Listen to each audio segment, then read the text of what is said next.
नमस्कार। मैं नरेश कुमार चटिया आप सभी का इस यूट्यूब चैनल पर हार्दिक स्वागत करता हूं।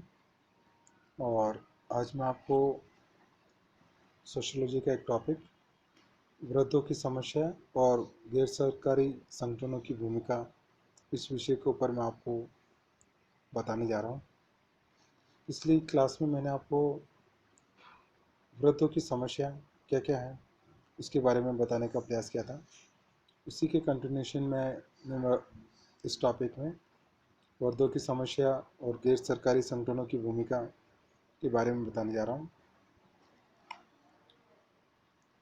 वृद्धों की जो समस्या है उनको हल करने में गैर सरकारी संगठनों की भूमिका कम महत्वपूर्ण नहीं है।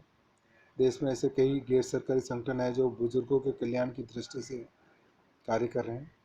ये संगठन ग्रामीण और नगरीय दोनों ही क्षेत्रों में कार्यरत है। वृद्ध लोगों को प्रमुखतः तीन बातों की आवश्यकता पड़ती है। पहला है वित्तीय सुरक्षा की, दूसरा है स्वास्थ्य सुरक्षा और तीसरा है भावनात्मक सुरक्षा की। गैर सरकारी संगठन इन तीनों ही क्षेत्रों में किसी न किसी रूप में कार्य कर रहे हैं। वृद्धजनों को कई प्रकार की गंभीर बीमारियों और शारीरिक अक्षमताओं की अधिक संभावना बनी रहती है। यद्यपि वर्ष 2000 तक सबके लिए स्वास्थ्य की सुविधाओं के लक्ष्यों को ध्यान में रखते हुए प्राप्त करने की बात कही गई थी, परंतु अभी भी ये लक्ष्य काफ़ी दूर है। इसका कारण ये है कि वृद्धों के स्वास्थ्य पर जितना ध्यान दिया जाना चाहिए था उतना नहीं दिया गया। यहाँ गैर सरकारी संगठन जल स्वास्थ्य इकाइयों के माध्यम से ग्रामीण वृद्धजनों की काफ़ी मदद कर रहे हैं।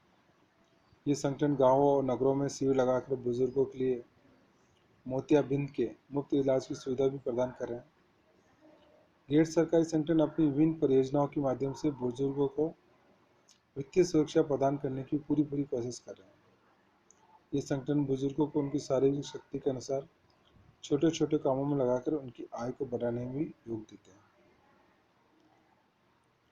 वृद्धों की भावनात्मक जो समस्या है उनका एक प्रमुख कारण अलगाव और परिवारजनों को उपेक्षा का भाव है। इससे उनमें अकेलेपन और निराशा के भाव उत्पन्न हो जाते हैं। वृद्धों को दिन के समय में देखभाल के लिए गैर सरकारी संगठनों के द्वारा केंद्र संचालित किए जा रहे हैं। जिन वृद्धजनों का परिवार में या अन्यत्र कोई आश्रय नहीं है, उन्हें सरकारी और गैर सरकारी संगठनों द्वारा चलाए जाने वाले 855 वृद्ध गृहों में रहने की सुविधा प्राप्त हो जाती है। वृद्धों में से कुछ वृद्ध आर्थिक दृष्टि से यद्यपि संपन्न है, परंतु इसके बावजूद भी वे अकेलेपन और परिवारजनों की उपेक्षा से पीड़ित हैं।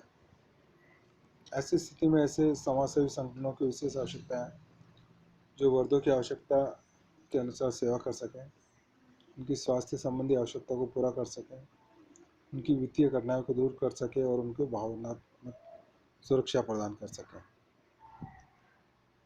भारत में वृद्धजनों की समस्याओं को दूर करने के लिए बहुत सारे प्रयास किए जाते हैं, जिनमें गैर सरकारी संगठन जिसे अनाथ आश्रम और इसी तरह बहुत सारे केंद्र संचालित करते हैं।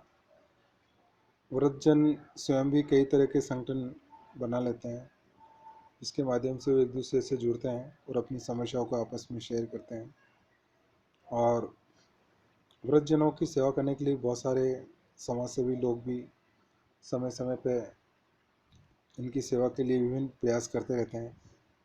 इन सब के बावजूद हमारे देश के अंदर जो वृद्धजनों और युवा लोगों के बीच में जो सामाजिक मूल्यों को लेकर संघर्ष होता है, उसको कम किया जाना बहुत ज़रूरी है। वृद्धजन अपने समय के अनुसार, अपनी संस्कृति के अनुसार अपना जीवन यापन करना चाहते हैं, जबकि नई पीढ़ी अपने जो नई संस्कृति है उसके अनुसार जीवन यापन करना पसंद करती है।